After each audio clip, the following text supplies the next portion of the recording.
Bonjour. Le 17 mai 2024, le dicaster pour la doctrine de la foi, présidé par le cardinal Fernandez, a sorti un document permettant de discerner, de la part des évêques, dans une commission canonique, la validité ou la non-validité des apparitions privées. C'était un document très important. Le pape Urbain VIII en avait sorti un au XVIe siècle à propos de la canonisation des saints. Et là, on voit sortir une démarche véritablement juridique, impliquant tout un mécanisme selon le droit canonique, avec possibilité de se défendre, d'être interrogé, etc. Et cette démarche va permettre sans doute à notre époque où les apparitions privées sur Internet se démultiplient, se répètent l'une l'autre, et manifestement, pour quelques-unes d'entre elles, répètent les mêmes interprétations qui semblent être en dehors de la foi catholique. Il semble qu'il faille véritablement que ce soit pris en main par l'autorité de l'Église pour éclairer les fidèles.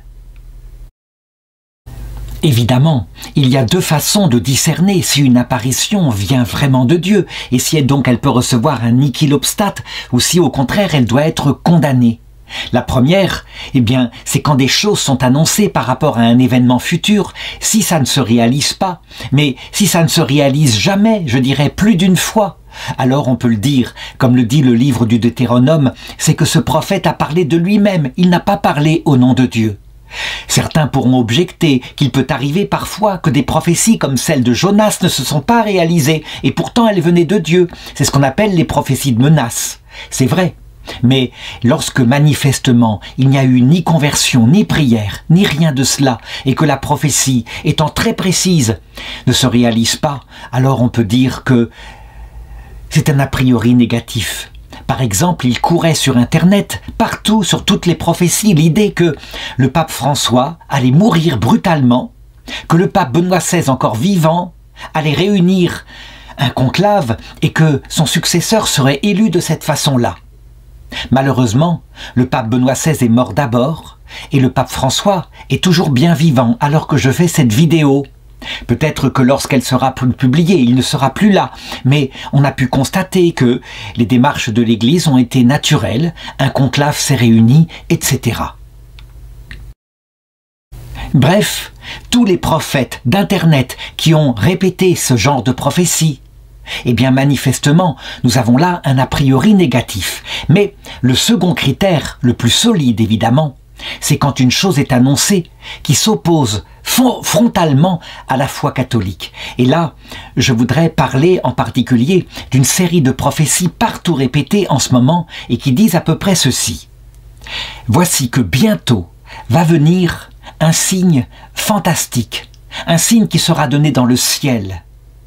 Une croix lumineuse qui apparaîtra et qui sera permanente, qui sera visible.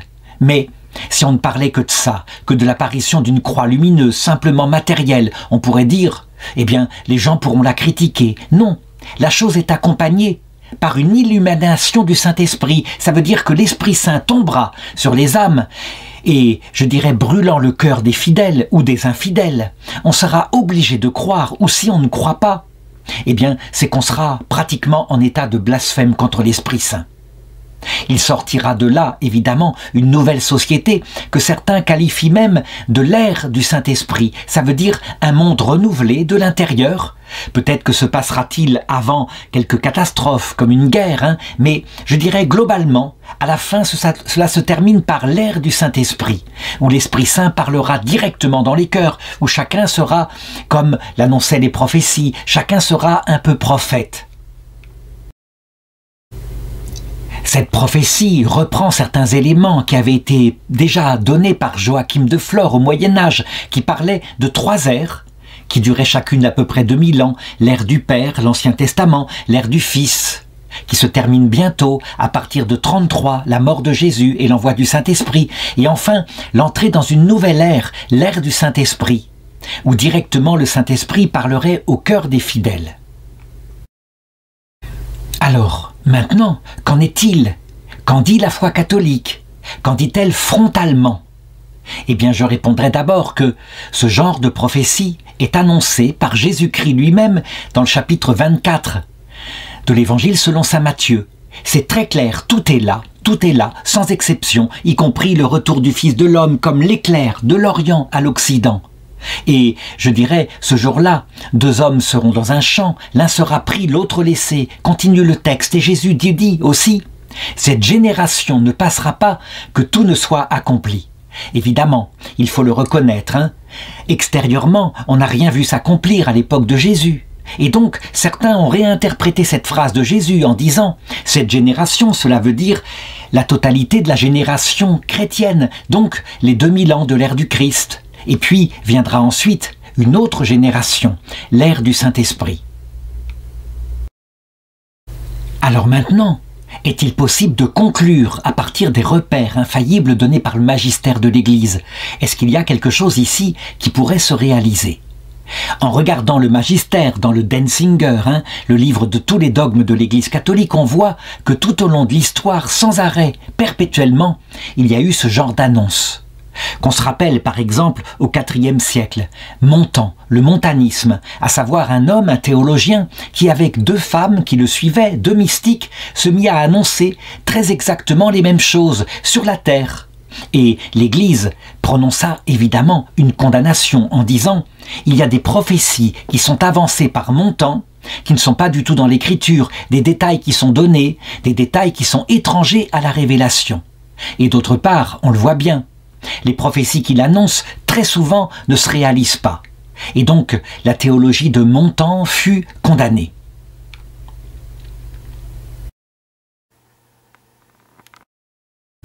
Mais, je l'ai dit, à chaque génération, depuis que le Christ était parti, les choses se reproduisaient.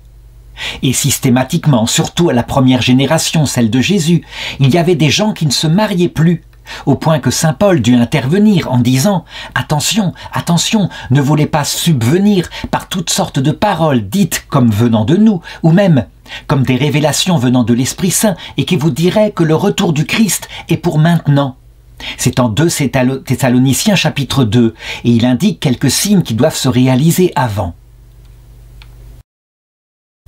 Y a-t-il eu d'autres époques où de telles prophéties ont été données? Eh bien oui, j'ai parlé tout à l'heure de Joachim de Flore, au Moyen-Âge. Et là, c'est clair, c'est lui qui établit la théologie de l'eschatologie, la plus élaborée avec les 3 ères dont j'ai parlé tout à l'heure. Eh bien, lui aussi, il fut condamné par l'Église. Et l'Église affirma que l'ère du Saint-Esprit, où le Saint-Esprit parlerait directement au cœur au point qu'il n'y aurait plus besoin de magistère. Cette ère, elle arrivera. C'est certain, mais pas sur terre. Elle est annoncée pour l'autre monde. En réalité, c'est l'autre monde. Tout ce qui est passager, dit saint Paul, à savoir les Écritures saintes elles-mêmes, le pape, les évêques, les prêtres, l'Eucharistie, tout cela n'aura plus besoin d'être. Tout ce qui est passager, qui est l'ombre des choses à venir, disparaîtra au profit, puisque nous verrons le Christ directement, au profit de ce qui est lumineux. Nous verrons d'abord le Christ dans son humanité, puis nous le verrons évidemment dans sa divinité. C'est ce qu'on appelle la vision béatifique. On a donc bien là l'ère du Saint-Esprit.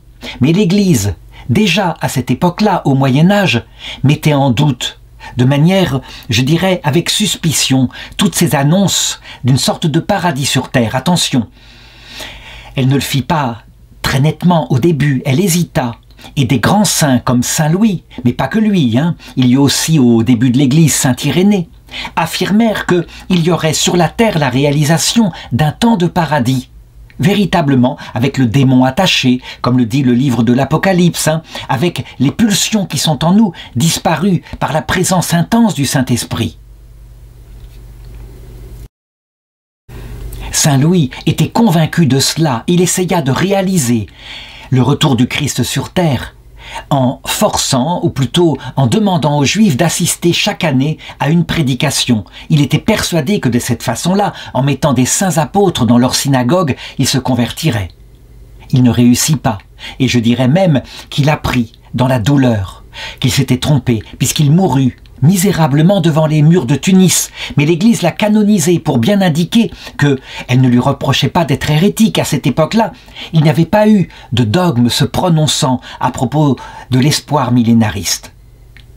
Saint Louis, d'autre part, était capable de dépasser ses propres intuitions, puisqu'à un moment donné, on lui demanda si le Christ apparaissait dans la cour maintenant et que vous étiez vous en train de prier devant le Saint-Sacrement, est-ce que vous iriez voir le Christ? Il répondit non, je resterai devant le Saint-Sacrement.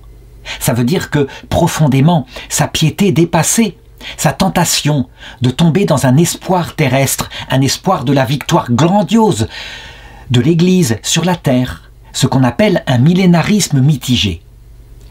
Il fallut en fait attendre l'expérience du XXe siècle et les tentatives de réalisation d'un paradis sur terre, principalement par les idéologies athées. Le rêve du communisme, 1000 années de bonheur sur la terre, scientifiquement démontré par le système du partage des richesses. Et pareil, dans le Troisième Reich, 1000 années de bonheur par la domination de la race aryenne. Il fallut tout cela pour que l'Église se prononce enfin sur l'impulsion du Saint-Pape Benoît XVI dans le catéchisme de l'Église catholique de manière extrêmement dure, extrêmement précise en disant « Il faut le reconnaître, à chaque fois que nous voulons espérer la réalisation sur la terre de manière visible de ce qui est attendu pour la vie éternelle, donc un paradis sur terre, nous tombons dans le millénarisme. » Et le texte qui est dans le catéchisme numéro 676 va plus loin. Il parle de cet espoir comme étant un antéchrist, carrément. Et de fait, l'Église ayant repassé son histoire à partir de l'an 2000 grâce au pape Jean-Paul II, ayant regardé toutes les fois où elle s'est montrée totalitaire, ça veut dire qu'il y a eu des hommes qui ont exagéré, qui ont voulu imposer la parfaite pureté de la foi, quitte à persécuter ceux qui étaient un peu dissidents. Eh bien, c'était dans le cadre d'un espoir millénariste. Et donc, elle s'est rendue compte que il y avait là une tentation, la tentation terrible de remplacer l'espérance théologale qui attend la victoire absolue, véritable, mais qui viendra dans l'autre monde, qui se manifestera clairement dans l'autre monde, de la remplacer par l'espoir humain de cette réalisation, avec une victoire visible. Donc, c'est par sagesse et par son expérience, mais il lui a fallu du temps pour que l'Église comprenne. Alors, maintenant, tout de même, lorsqu'il y a des démarches canoniques qui seront entreprises pour voir si les prophètes d'Internet qui se multiplient ont dit quelque chose en dehors de la foi, je l'ai dit, c'est canonique, donc ils pourront se défendre. Il faut donc donner maintenant l'argumentation théologique qui explique pourquoi définitivement, toute forme de millénarisme est bannie de la terre, sauf évidemment, sauf l'annonce d'un renouveau, un renouveau spirituel dans la nuit de la foi, par exemple par un retour à l'Eucharistie, un retour à l'oraison du cœur, mais toujours dans l'obscurité. Ça veut dire tel que s'est passé le renouveau par exemple au XIXe siècle, à la Restauration, lorsque les rois capétiens revinrent en France, Louis XVIII, Charles X, Louis-Philippe, et qu'il y eut, non pas par eux, mais par l'Esprit Saint, à cause du martyre de 1793, des milliers de prêtres qui avaient été abominablement exécutés, par leur sang, le renouveau vint en France, en Belgique, en Italie, etc., de manière incroyable, au point que l'Europe répandit l'Évangile dans le monde entier, plus que dans aucun siècle. Voilà ce genre de renouveau-là, qu'on a constaté là. Eh bien, il est tout à fait admissible dans la foi, mais il faut le constater. L'Esprit Saint vient comme d'habitude, ça veut dire par une présence intime, mais certainement pas par une illumination totale au point qu'on est presque obligé de croire. Ça, c'est annoncé, ça se réalisera, mais c'est pour l'heure de la mort et la fin du monde. Par contre, un renouveau de la façon que je viens d'indiquer, donc un renouveau qui, en général, produit beaucoup de joie au départ, la joie du renouveau, on reconstruit des églises, les communautés se remplissent, un curé fonde une communauté dans une paroisse, aussitôt il a 4 entrées. Mais ça produit aussi, c'est fatal, à cause des conséquences du péché originel en nous, à cause du démon, à cause des ennemis sur la terre qui voient d'un mauvais œil ce renouveau, cette gloire de l'Église. Ça produit chez nous, chrétiens, beaucoup d'orgueil. Parce que nous sommes contents, nous sommes fiers. Comment faire autrement quand nous réussissons? Sinon, de s'enorgueillir. C'est plus fort que nous. Ça fait partie des conséquences du péché originel. Et donc on voit qu'à cause de l'arrogance des générations qui ont suivi, eh bien, ça a produit en France un retour de bâton violent. À savoir que les ennemis de l'Église, qui n'avaient jamais disparu, le démon n'était pas disparu, n'était pas attaché. Les ennemis de l'Église ont produit, dès 1880, et avec une réalisation totale en 1905, la destruction des corps structurés de l'Église en France. Séparation de l'Église et de l'État, interdiction des écoles catholiques, qui ne furent recréées que peu à peu après la guerre 14, expulsion des ordres religieux jusqu'aux chartreux. On le voit donc, ce genre de renouveau, là, tout à fait, il peut être annoncé. Mais, parce que nous sommes sur la terre, dans la chair, il provoque un contre-effet, un retour de bâton, systématiquement.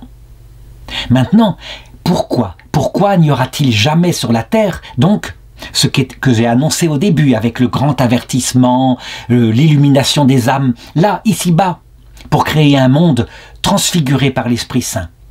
Eh bien, en réalité, Jésus en donne la raison. Nous avons dans l'Évangile, à un moment donné, une scène où les grands prêtres voient des miracles multiples que fait Jésus, des centaines, il guérissait tous ceux qui venaient à lui. Et ils veulent encore un signe, ils en demandent encore, un autre plus fort, et un autre et un autre. Et là, Jésus, à un moment donné, s'énerve et leur dit ceci.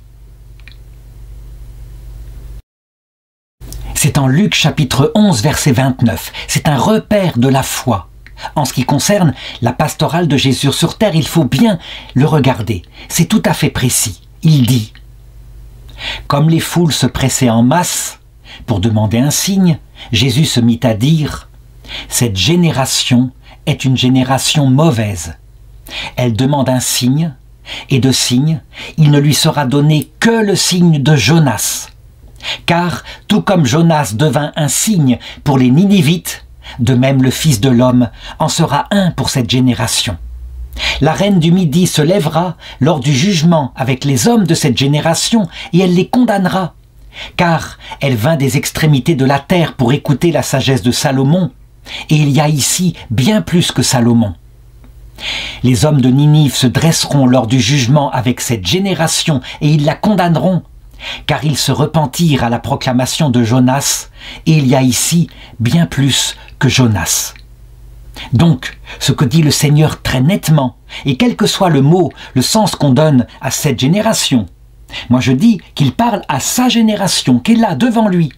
Donc ceux qui sont en chair et en os et qui l'écoutent, tous ceux qui sont sur la terre et qui ne l'écoutent pas mais qui sont présents. Mais d'autres disent, avec Maria Valtorta, que la génération, c'est la génération du christianisme tout entière, jusqu'au retour du Christ dans la gloire. Pourquoi pas? Ce sont les deux choses. L'essentiel, c'est que, dans les deux cas, il annonce qu'il ne sera donné que le signe de Jonas. Et ce signe est annoncé comme un signe permanent, un signe donné à tous les hommes, un signe qu'on peut voir, qui est visible, qui est sensible. Donc, il faut voir ce que c'est, au sens matériel, littéral, et puis éventuellement au sens spirituel.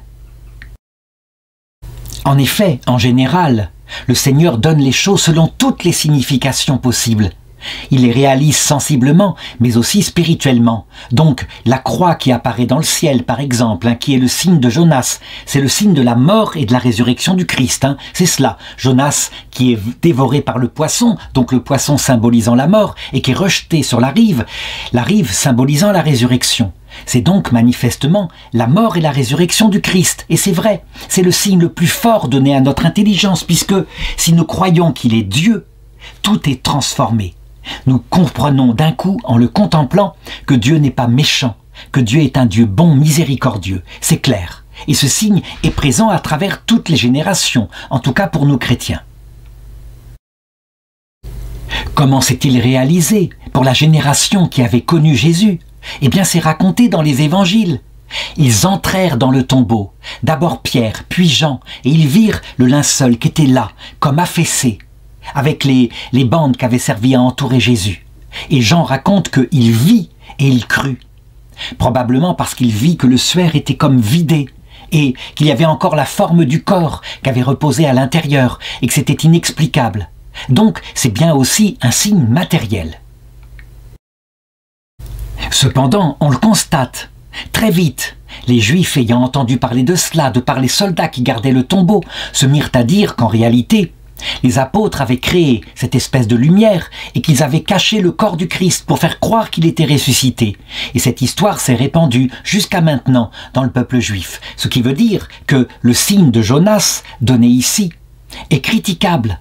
Il n'apparaît pas de telle manière qu'il illumine infailliblement l'intelligence, mais il peut être accompagné, ensuite on le voit à la Pentecôte, par la conversion de certains, à la mesure que Dieu veut. Donc, il faut se demander maintenant pourquoi le Seigneur ne veut pas se manifester maintenant, ici-bas, alors qu'il pourrait le faire.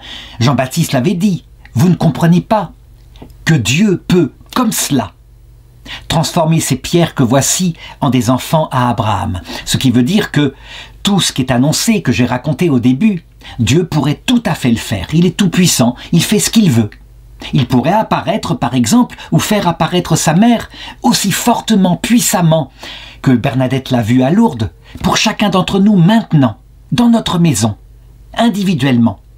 D'ailleurs, c'est ce qui se passera à la fin du monde, lors de la dernière génération.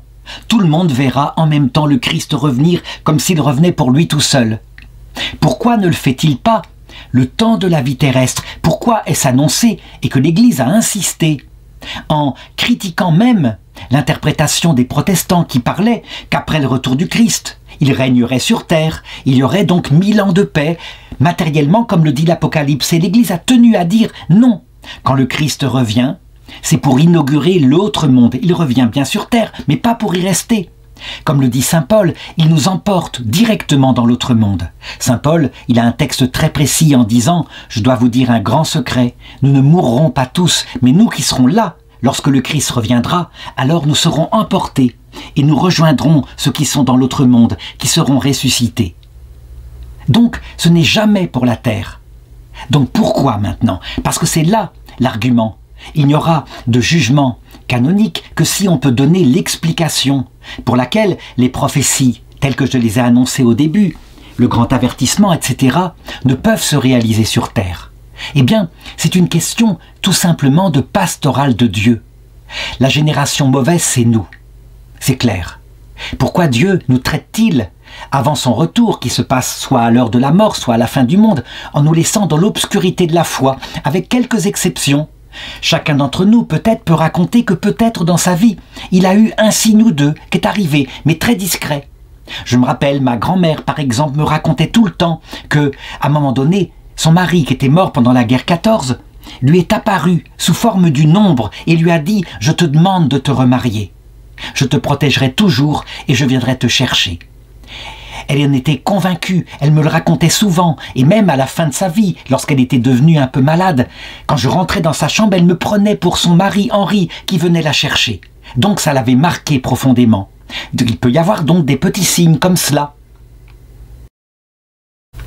Mais pourquoi est-ce si rare? Et surtout, est-ce, je dirais, pas absolu, au point que Sainte Bernadette elle-même, qui vit plusieurs fois la Sainte Vierge, qui en fut bouleversée, qui rentra en extase, et bien des années après, elle doutait de l'avoir vue. Ça veut dire que la grâce qu'elle avait reçue lui avait été enlevée. Elle était entrée dans une nuit intérieure. Elle disait à sa supérieure « C'est possible que je ne l'ai pas vue ». Et sa supérieure lui répondait « Non, faites confiance à l'Église. L'Église a reconnu l'apparition et les miracles ont eu lieu. Vous l'avez vue. » Donc, pourquoi cette obscurité? Eh bien, l'explication est très simple. Le but de Dieu, c'est de nous entraîner dans la vie éternelle. Or, pour voir Dieu, il faut développer un cœur tout humble. Ça avait été dit à Moïse, on ne peut pas voir Dieu sans mourir à soi-même. Et donc, la pastorale de Dieu consiste, dans un premier temps, à nous mettre sur terre, dans une sorte de stage, on pourrait le dire, un stage d'obscurité. Heureux celui qui croit, alors lui, il a une lumière intérieure. Il sait où il va, et la croix de la vie terrestre est beaucoup plus facile à porter, parce qu'il sait dans sa foi, mais dans l'obscurité de sa foi, donnée par une grâce du Saint-Esprit. Il sait où il va, et donc il est comme un bateau qui a une direction, avec un pilote à la tête du bateau, qui est le Christ. Ça change tout. Évidemment, il y a des hommes qui ne reçoivent pas ce don de la foi. Cela, est-ce que ça veut dire qu'ils seront damnés? Certains ont interprété la parole comme cela. Le Concile Vatican II s'y est opposé, en disant non, ils possèdent en eux des préparations seulement des préparations, et si le Christ, pour le moment, se refuse à leur âme, ce n'est pas pour les perdre. La théologie de Jean Calvin a été condamnée sous cet aspect-là. Non, c'est pour qu'ils apprennent l'humilité par un autre chemin, qui peut être le chemin du bon larron. Et le bon larron, étant de bonne volonté, se repentant pour ses péchés, eh bien, il est entré au paradis tout de suite après sa mort. Et puis, il y a le chemin du mauvais larron, ceux qui sont mauvais, qui se comportent profondément égoïstement. Dieu les laisse aux conséquences de leur propre choix. Pas pour les perdre, encore une fois, mais pour tenter de les sauver et pour casser la noix de leur orgueil, dans l'obscurité d'une vie où, évidemment, l'angoisse, l'absence de Dieu, finit par ronger le petit bonheur qu'ils veulent se construire sur la terre. Dieu a donc 3 pastorales, et toutes les 3 pastorales sur la terre se passent dans l'obscurité. C'est comme cela. Est-ce à dire que ça va durer toujours? Non, c'est certain.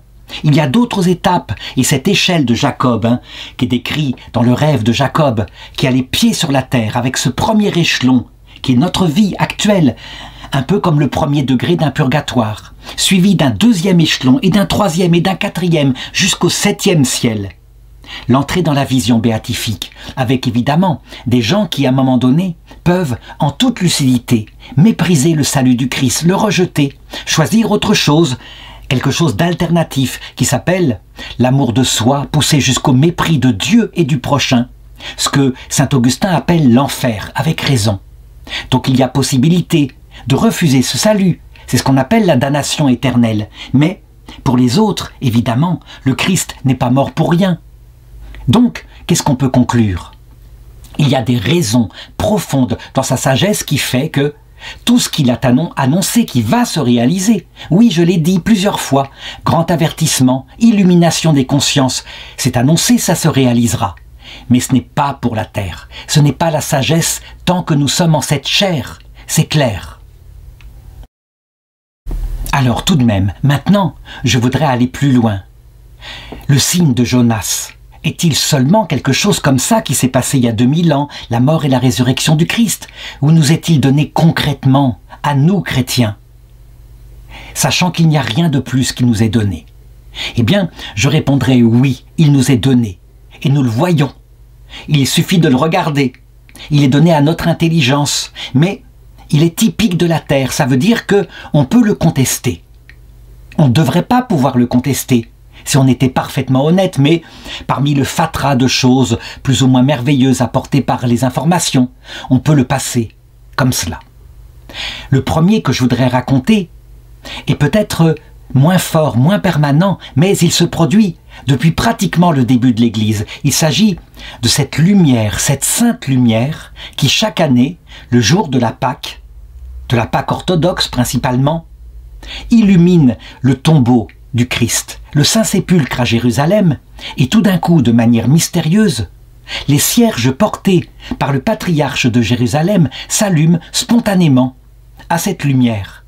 Et du coup, les lumières peuvent être communiquées d'étape en étape, d'abord par les prêtres, puis à quelques fidèles, et incroyablement, voici que toute la foule, quelquefois 10 000 pèlerins, venant de toutes les églises orthodoxes, eh bien, leurs cierges s'allument, puis la lumière est transmise au monde entier. À la fin de cette vidéo, je montrerai une série de photos qui montrent la cérémonie.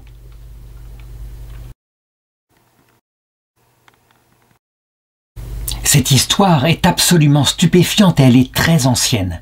D'abord, il faut se rappeler que l'Empire romain détruisit Jérusalem en l'an 70 et les endroits où avait lieu la Passion du Christ avaient été recouverts.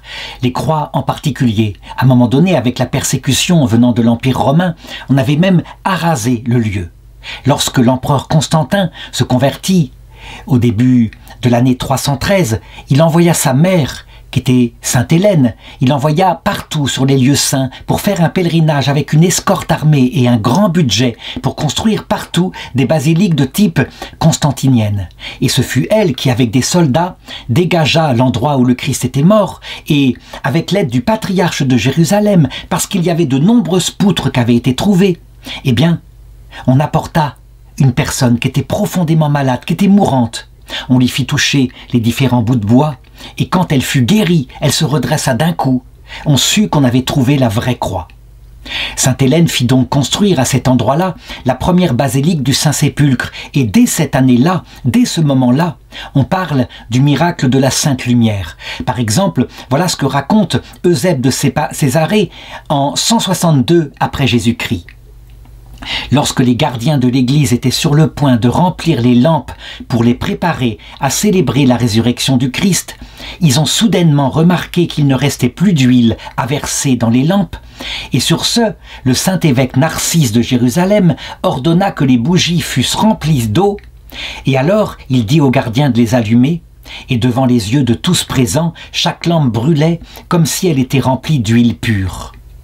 Et ce miracle semble être la préfiguration de ce qu'il va être sans arrêt raconté et qui est à peu près la même chose. Au cours de l'histoire, les témoignages se multiplient. Par exemple, en 385, une femme qui est une noble femme d'Espagne qui s'appelle Égérie, elle assiste à la cérémonie du Saint-Sépulcre et elle dit « Eh bien, tout d'un coup, une lumière sort d'une petite chapelle entourant le tombeau, par laquelle toute l'église est remplie ensuite d'une lumière infinie, et les cierges un par un s'allument à partir de cette lumière. » On a Saint Grégoire de Nice, en 331, plutôt il écrit vers 390, donc près de sa mort. Il indique qu'il a vu de ses yeux le feu sacré la nuit, et qu'il l'a vu par ses sens, vraiment, et pas seulement spirituellement. Saint Jean Damascène, lui qui vécut entre 676 et 749, dit dans les chants liturgiques que Pierre, s'étant rapidement approché du tombeau, ayant vu la lumière dans le sépulcre, s'effraya. Et il continue en disant que le miracle se produit encore actuellement. On a aussi le témoignage d'un pèlerin franc qui s'appelle Bernard le Sage en 876. Voilà ce qu'il raconte dans son récit de voyage. Le samedi saint, la veille de Pâques, au service du matin dans l'église du Saint-Sépulcre, l'assemblée chante le Kyrie eleison, Seigneur prends pitié. Et alors un ange descend et allume les lampes suspendues sur le Saint-Sépulcre. Et le patriarche transmet le feu à l'évêque et enfin à toutes les personnes, de sorte que tout le monde peut allumer le feu dans sa maison. Le nom rituel du patriarche est Théodose et il est appelé dans ce lieu pour le garder à cause de sa grande piété. Jusqu'ici, il faut le reconnaître, ce feu sacré, cette apparition du feu à partir du sépulcre, le jour de la Pâque, évidemment, ne posera aucun problème, et elle se passe pendant plus de 1000 ans, sans qu'il y ait de critique. Et puis, à un moment donné, les choses tournent mal. Mais avant, je voudrais décrire quelques descriptions, quelques détails précis. Les gens disent, c'est assez étonnant, le feu au début, lorsqu'il apparaît, à la prière du peuple de Dieu qui chante le Kyrie eleison dans l'église et qui attend le miracle, eh bien, le feu a une couleur bleutée au départ. Bleutée, c'est assez étonnant.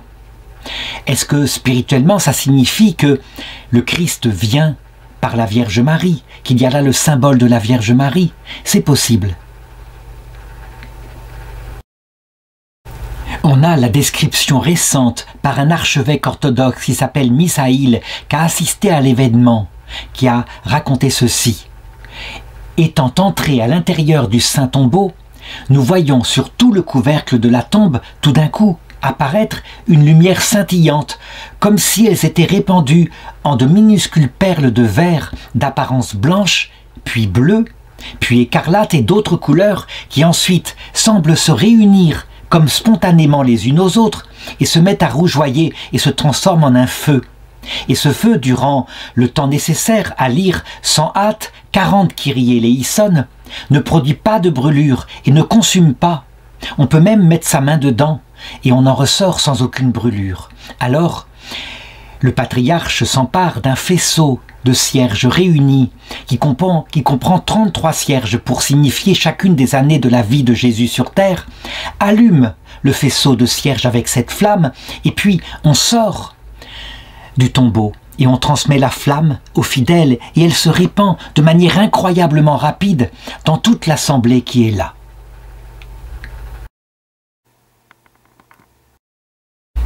Et il continue en disant « Pour savoir d'où vient ce feu, je ne saurais le dire. » Alors évidemment, les choses, je l'ai dit, ont fini par tourner mal avec des critiques. Et surtout après le schisme de 1054 entre l'Église grecque et l'Église latine.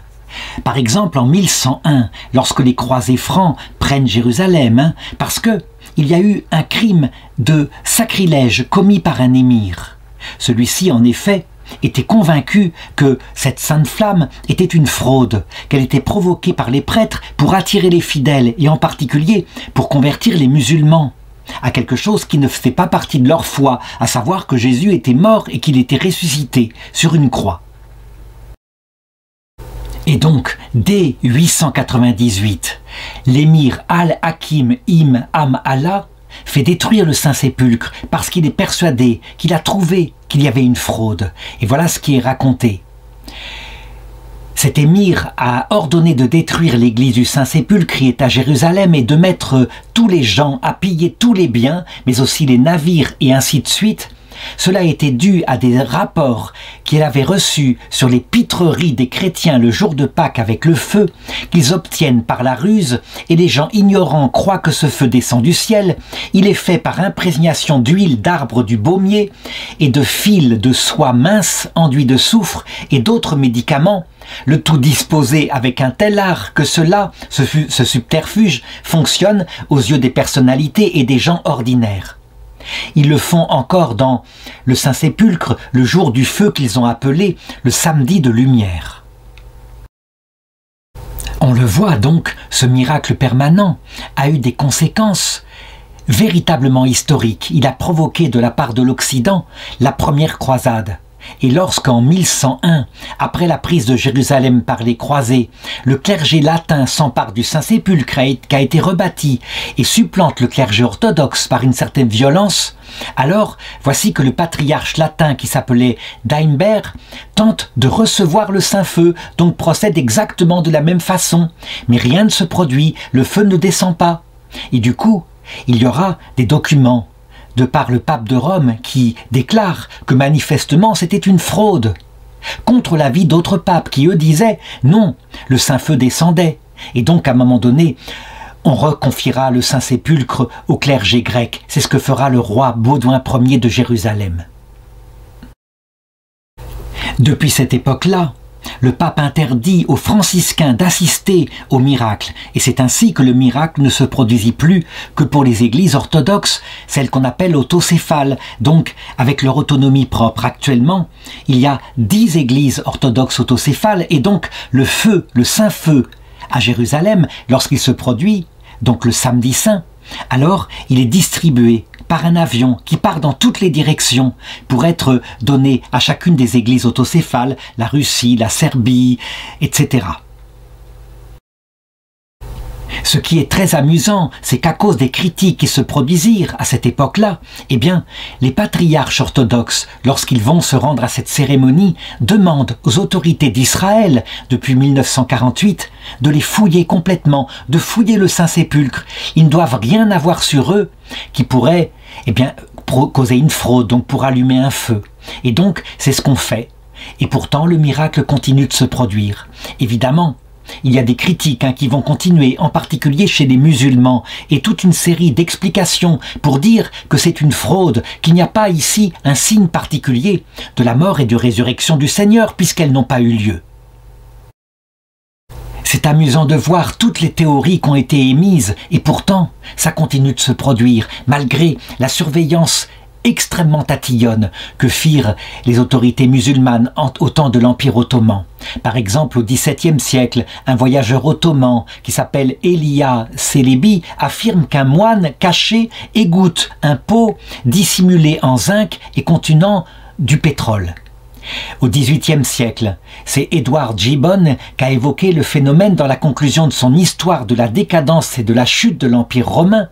C'est une fraude pieuse, conçue pour la première fois au IXe siècle, qui a été chérie avec dévotion par les croisés latins et qui est répétée chaque année par le clergé des sectes grecques, arméniennes et coptes, qui imposent aux spectateurs crédules pour leur propre bénéfice et celui de leurs tyrans.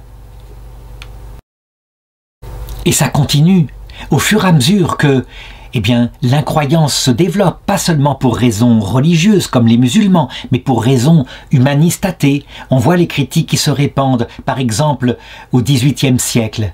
Et même au XIXe siècle, avec Adamantios Korais, un grec, dans son traité sur la sainte lumière de Jérusalem, il dit que le saint feu est une fraude, une machination de prêtres frauduleux, et la lumière impie de Jérusalem est un miracle des profiteurs qui ainsi attirent des pèlerins pour gagner de l'argent. Au XIXe siècle, Thomas Keck dit « L'événement est purement naturel et motivé par l'intérêt pécuniaire ». Évidemment, devant les critiques, et parce que les patriarches orthodoxes disaient « mais il n'y a pas de fraude », ils demandèrent en l'an 2000 qu'une commission scientifique soit créée pour étudier le phénomène, pour y assister, en prenant tous les détecteurs qu'on pouvait imaginer. Une entière liberté était laissée.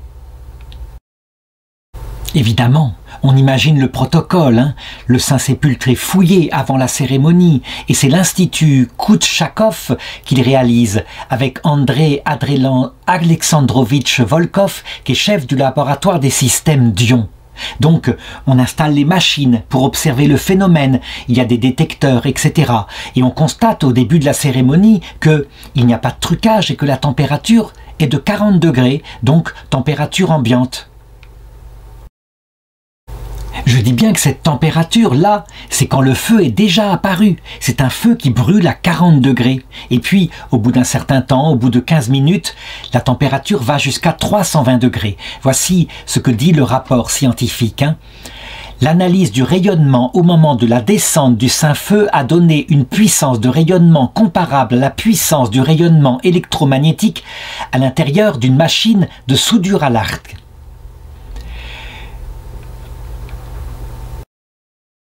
Andrei Alexandrovitch part avec toutes ces mesures et il conclut au bout d'un certain nombre de mois d'études qu'il s'agit de quelque chose d'absolument inexplicable au point de vue scientifique, qui ne peut se produire qu'à la suite d'une décharge électrique. On a un article dans le journal des sciences et des religions au Royaume-Uni qui dit « Lors de la descente du Saint-Feu, il se produit une ou plusieurs décharges électriques suffisamment puissantes qui apparemment sont la cause de l'allumage de l'étincelle. Nous notons qu'au moment de ces mesures, lors de la décharge, il a été remarqué une résonance sonore bien distincte des chants et des prières de la chorale. Une telle décharge peut provoquer un effet piézoélectrique et donner naissance à un potentiel électrique significatif. » Donc manifestement, on dirait que ce Saint-Feu résiste à tout et que toutes les hypothèses qui ont été données semblent contrebattues par un fait. Y aurait-il là le signe de Jonas? Eh bien je répondrais que ce feu n'est pas permanent mais qu'il se produit chaque année, qu'il est annoncé par les prophéties dans l'Église orthodoxe que, quand on approchera de la fin du monde et du dernier Antéchrist, le miracle cessera de se produire. Certains, et nous, latins catholiques, pourrions dire « Mais nous avons la vraie foi, donc pourquoi n'avons-nous pas ce signe-là » Je dirais que nous ne l'avons pas eu au moment où la conquête de Jérusalem s'est faite par l'épée. Et sans doute est-ce une marque de Dieu que la violence ne lui plaisait pas. Mais nous avons, nous, quelque chose qui est le signe de Jonas, de manière permanente, et cette foi qui résiste à toutes les tentatives pour le bafouer, qui résiste à la science calmement, paisiblement. Il s'agit tout simplement du Saint-Suaire de Turin.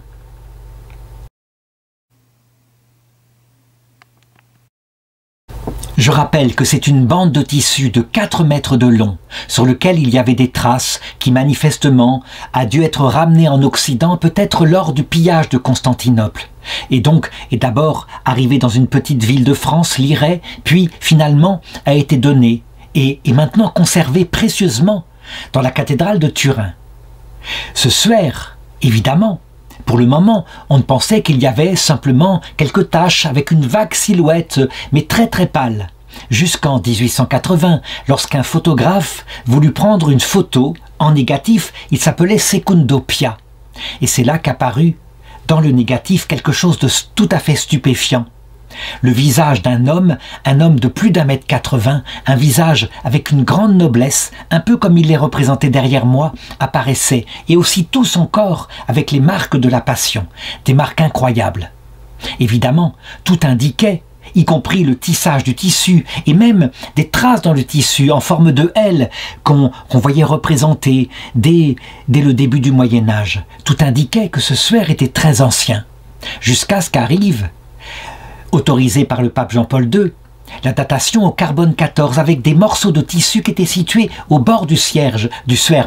On ne voulait évidemment pas abîmer le centre là où était l'image. Et les datations tombèrent, tout était du Moyen-Âge, donc il semblait que c'était un faux. Et très vite, évidemment, des scientifiques protestèrent en disant « Vous avez pris des endroits qui manifestement avaient été ravaudés. » Et donc, d'autres études, tout cela fut contesté. Le pape Jean-Paul II lui-même dit « C'est absolument surprenant ces mesures, alors que tout semble indiquer que c'est un suaire authentique, sauf cela. Que s'est-il passé? Y a-t-il eu fraude? En tout cas, le Saint-Suaire de Turin résiste victorieusement encore et n'a pas cessé de devoir être étudié. Donc, il semblerait qu'on a là typiquement le signe de Jonas. Ça veut dire un signe sensible, permanent, qui peut être vu par tout le monde, qui résiste à toutes les critiques, mais bien sûr, on n'est pas obligé de croire. On peut très bien, parce qu'on est athée, dire « je crois aux critiques » et c'est une fraude, c'est une peinture, pourquoi pas? C'est ce qu'on lit dans Science et Vie. Là, ils exagèrent, bien sûr. Manifestement, ce n'est pas une peinture, c'est une brûlure superficielle du tissu par quelque chose. Quoi? On ne sait pas. Mais nous, chrétiens, nous dirons par l'éclair de la résurrection. Donc c'est là qu'on peut rejoindre le signe de la Sainte Lumière à Jérusalem. Manifestement, l'éclair de la résurrection se reproduit chaque année pour les orthodoxes et nous avons l'effet sur le suaire de cet éclair de la résurrection. Ainsi, les deux poumons de l'Église, comme le disait le pape Jean-Paul II, ont chacun leur signe permanent.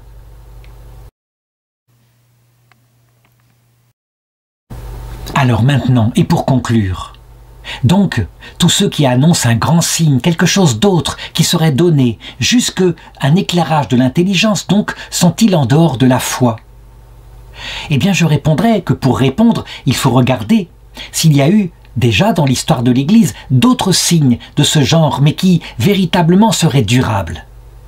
En réalité, j'en trouve, il y en a eu un en particulier.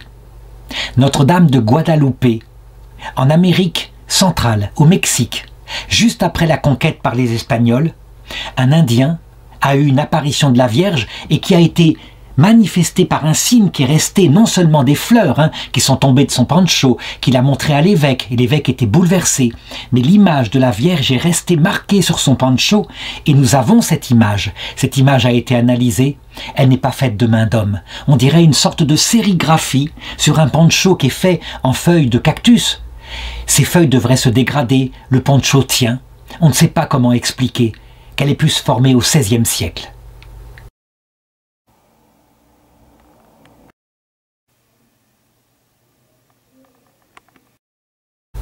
Ainsi donc, il semblerait que la parole du Christ, il ne sera donné à cette génération que le signe de Jonas.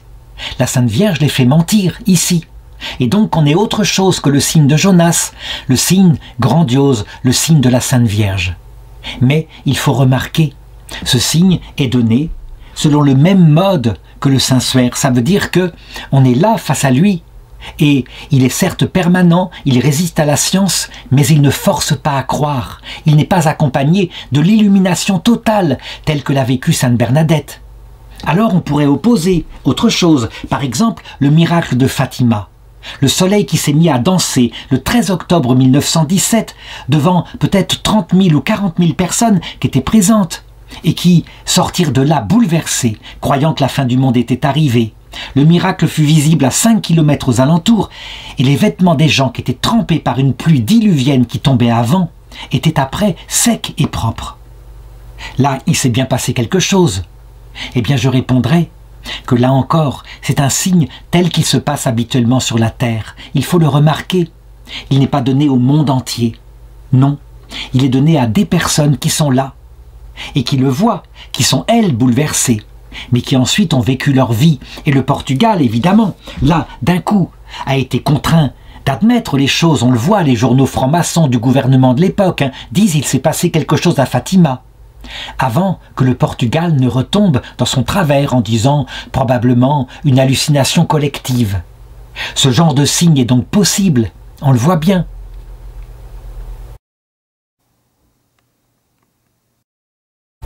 Mais encore une fois, selon le mode de la terre, donc avec une grâce qui vient aussi de la terreur qu'ont éprouvé les gens, et puis de ce qu'ils ont vu, c'est certain. Mais pas cette grâce absolue, cette illumination telle qu'elle est annoncée, et qui, elle, se réalisera, je l'ai dit, dans notre entrée dans l'autre monde. Alors ceux qui objectent disent « Mais qu'est-ce qui empêche la Vierge de faire cela pour tout le monde en même temps, de l'obtenir de son Fils ?» La réponse, encore une fois, eh bien, c'est quand on se met dans la fidélité au magistère et qu'on comprend que la Vierge Marie n'est pas opposée à son Fils, qu'elle la veut pour nous, ce maintien dans le régime de la foi tant que nous sommes dans la chair, que les conséquences du péché originel restent en nous afin que nous apprenions l'humilité. La Vierge n'est pas du tout opposée à cela. Elle n'a pas pour elle une autre sagesse, si ce n'est, évidemment, les autres étapes de notre purification dont j'ai parlé tout à l'heure. Que conclure de cela? Eh bien, quand on a compris pourquoi Dieu ne veut pas sur la terre apparaître à tout le monde, pourquoi par contre nous souhaitons et nous tentons de l'obtenir, par exemple par le spiritisme, mais que les esprits qui répondent justement dans le spiritisme ne sont jamais des bons esprits. Ce sont les esprits révoltés contre Dieu, parce que eux ont tout intérêt, évidemment, à nous faire sortir du régime de la foi.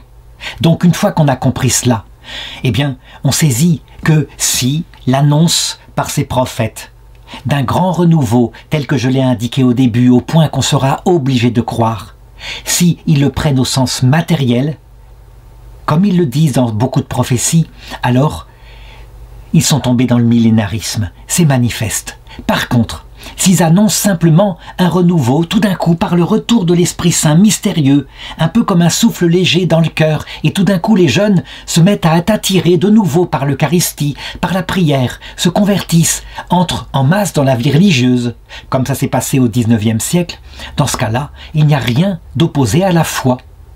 Voilà la limite, et je l'ai dit, la limite elle est toujours donnée par l'Église dans son magistère qui est l'instrument qui nous permet de rectifier nos intuitions, aussi belles soient-elles. Rien ne peut être opposé à ce que nous donne le magistère de l'Église. C'est évident, c'est un rocher certain que le Christ nous a donné, afin que nous errions pas par notre imagination trop facilement féconde.